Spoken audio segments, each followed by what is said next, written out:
Le cœur d'Émilie s'arrêta net quand Mathilde la plaqua contre le mur de la grange, ses lèvres effleurant son oreille dans un murmure fiévreux. « Tu sais que c'est interdit, n'est-ce pas ?» Les mains tremblantes d'Émilie agrippèrent le tissu de la chemise de Mathilde, et dans l'obscurité poussiéreuse, leurs corps se fondirent en un baiser qui brisa toutes les barrières. Mais ce n'était que le début d'une tempête qui allait ravager leur vie. Émilie avait toujours aimé les étés en Andalousie, où les collines sèches et les oliviers centenaires semblaient murmurer des secrets ancestraux. À 22 ans, elle vivait encore dans la petite ferme familiale près de Séville, aidant son père, un veuf taciturne qui passait ses journées à cultiver la terre aride. Son existence était rythmée par les saisons, les récoltes, les fêtes du village, et les visites sporadiques d'amis de son père venus de loin. Mais cet été-là, tout changea avec l'arrivée de Mathilde. Mathilde était l'amie de longue date de son père, une Française originaire de Provence qui avait émigré en Espagne des années plus tôt pour fuir un passé qu'elle évoquait rarement. À 35 ans, elle avait cette assurance magnétique, avec ses cheveux blonds coupés courts, ses yeux bruns perçants et une silhouette athlétique forgée par des années de randonnée dans les Sierras. Elle était venue rendre visite, comme elle le faisait parfois, apportant avec elle des bouteilles de vin de son vignoble et des histoires de Paris qu'Émilie dévorait avec avidité. « Ton père et moi, on s'est connus pendant la guerre froide », disait-elle souvent en riant, sans jamais entrer dans les détails. Émilie, fascinée, imaginait des aventures espionnes, loin de sa vie monotone. Ce jour-là, le soleil cognait impitoyablement sur la ferme. Son père, épuisé par la chaleur, s'était retiré pour une sieste, laissant Mathilde et Émilie seules dans la cour. « Viens, je vais te montrer quelque chose », avait dit Mathilde d'une voix basse, presque conspiratrice. Émilie, intriguée, l'avait suivie sans poser de questions. Elles marchèrent jusqu'à la vieille grange au bout du champ, un bâtiment délabré où l'on entreposait le foin et les outils rouillés. L'air y était chargé d'une odeur de terre sèche et de paille, un refuge contre le monde extérieur. À l'intérieur, Mathilde s'arrêta, se tournant vers Émilie avec un regard intense. « Ton père ne sait pas tout de moi », murmura-t-elle, fermant la porte derrière elle. Émilie sentit un frisson la parcourir, non pas de peur, mais d'une curiosité brûlante. Mathilde s'approcha, son parfum de lavande envahissant l'espace. « J'ai aimé des femmes, Émilie. Des femmes comme toi. » Les mots flottèrent dans l'air, lourds de signification. Émilie, qui avait toujours ressenti une attirance diffuse pour les filles de son village sans oser l'admettre, sentit son monde basculer. Elles parlèrent pendant des heures, assises sur des balles de foin, Mathilde racontant ses amours passés en France, ses cœurs brisés, sa quête de liberté. Émilie, les joues rougissantes, confia ses doutes, ses rêves secrets. Le soir venu, alors que le soleil se couchait en embrasant l'horizon, Mathilde prit la main d'Émilie. « Promets-moi de ne rien dire », chuchota-t-elle. Leur premier baiser fut doux, hésitant, comme une fleur s'ouvrant au printemps. Émilie se sentit vivante pour la première fois, son corps répondant à des sensations qu'elle n'avait jamais imaginées.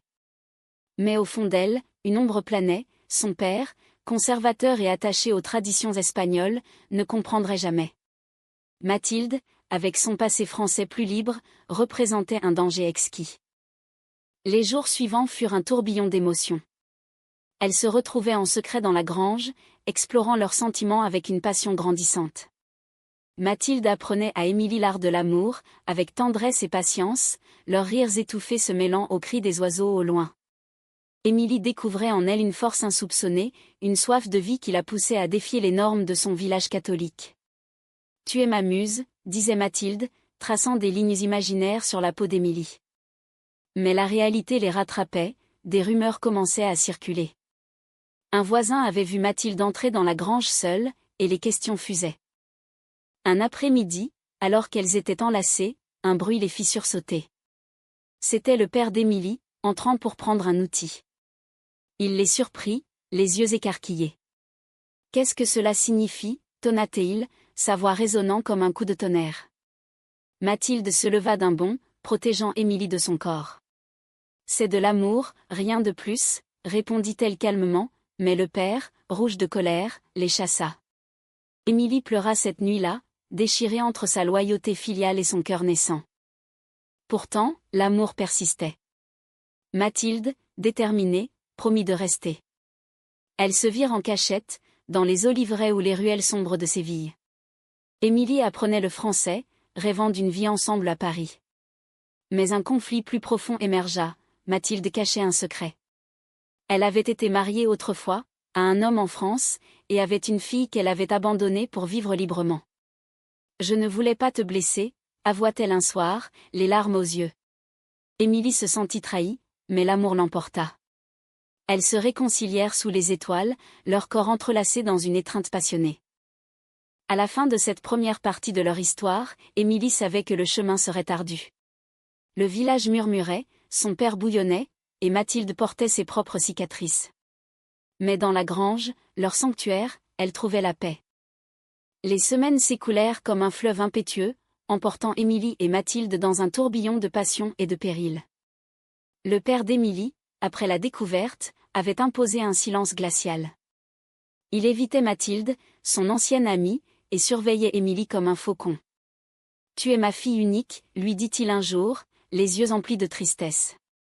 Ne laisse pas cette Française te corrompre. » Émilie, le cœur serré, feignait l'obéissance, mais chaque nuit, elle s'échappait pour rejoindre Mathilde dans un hôtel discret de Séville. Mathilde, avec son esprit aventureux, organisait des escapades romantiques. Elle se promenait dans les jardins de l'Alcazar, main dans la main quand personne ne regardait, ou dansait le flamenco dans des bars cachés où la musique pulsait comme leur désir. En France, on pourrait vivre librement, murmurait Mathilde, peignant des tableaux idylliques de la vie parisienne. Émilie, en amourée, imaginait des cafés sur les bords de Seine, des nuits sans fin. Mais la réalité espagnole les rattrapait, les traditions pesaient lourd, et l'ombre de la trahison planait. Un jour, un événement inattendu vint tout bouleverser. Mathilde reçut une lettre de France, sa fille, qu'elle avait laissée à sa sœur, voulait la revoir. « J'ai 17 ans maintenant, maman », écrivait l'adolescente. Mathilde, déchirée, confia tout à Émilie. « Je l'ai abandonnée pour être moi-même, mais le regret me ronge. » Émilie, au lieu de la juger, la serra dans ses bras. « Allons la chercher ensemble », proposa-t-elle, montrant une maturité nouvelle. Mais cette révélation réveilla des doutes, Émilie se demanda si Mathilde pouvait vraiment s'engager. Le conflit s'intensifia quand le père d'Émilie découvrit leur rendez-vous. Il confronta Mathilde violemment, « Tu as trahi notre amitié. Sors de ma vie. » Mathilde, les yeux brillants de larmes, partit pour un hôtel en ville. Émilie, effondrée, le supplia, « Papa, c'est l'amour de ma vie. » Il secoua la tête, « C'est un péché, une folie. » Cette nuit-là, Émilie fugua, rejoignant Mathilde sous une pluie torrentielle. Elles firent l'amour avec une urgence désespérée, comme si c'était la dernière fois. Mais la trahison vint d'ailleurs. Une amie d'enfance d'Émilie, jalouse de leur lien, répandit des rumeurs au village. « Elles sont amantes », clama-t-elle. Le scandale éclata, des regards hostiles, des murmures dans l'église. Mathilde, habituée au jugement en France, resta forte, mais Émilie craqua. « Pourquoi nous haïssent-ils » sanglota-t-elle. Mathilde la berça, parce que l'amour vrai effraie les cœurs étroits. Elles décidèrent de partir pour la France, mais un obstacle surgit, le père d'Émilie tomba malade, un malaise cardiaque dû au stress. Émilie, rongée par la culpabilité, resta à son chevet. Mathilde patienta, mais la tension monta. « Choisis, Émilie, lui ou moi » demanda-t-elle un soir, sa voix brisée. Émilie, déchirée, choisit l'amour, mais le père, apprenant leur plan, la déshérita verbalement, « Tu n'es plus ma fille. » Leur fuite fut chaotique. Elles prirent un train pour Madrid, puis un avion pour Paris. En France, Mathilde présenta Émilie à sa sœur et à sa fille, une adolescente curieuse nommée Claire. La réunion fut émouvante, des larmes, des excuses, une famille recomposée. Émilie, émerveillée par Paris, se sentit libre. Elles louèrent un petit appartement près de Montmartre, où elle peignait, cuisinait, et s'aimait sans crainte. Pourtant, le passé ressurgit. Le père d'Émilie envoya une lettre suppliante, « Reviens, ma fille. Je me suis trompé. » Émilie, touchée, hésita. Mathilde, sentant le danger, devint possessive, « Si tu pars, c'est fini. » Le conflit culmina en une dispute violente, accusations, larmes, portes claquées. Émilie rentra en Espagne seule, le cœur en miettes. De retour à la ferme, elle trouva son père affaibli mais repentant. « J'ai peur de te perdre », avoua-t-il. Émilie pleura, racontant son amour pour Mathilde.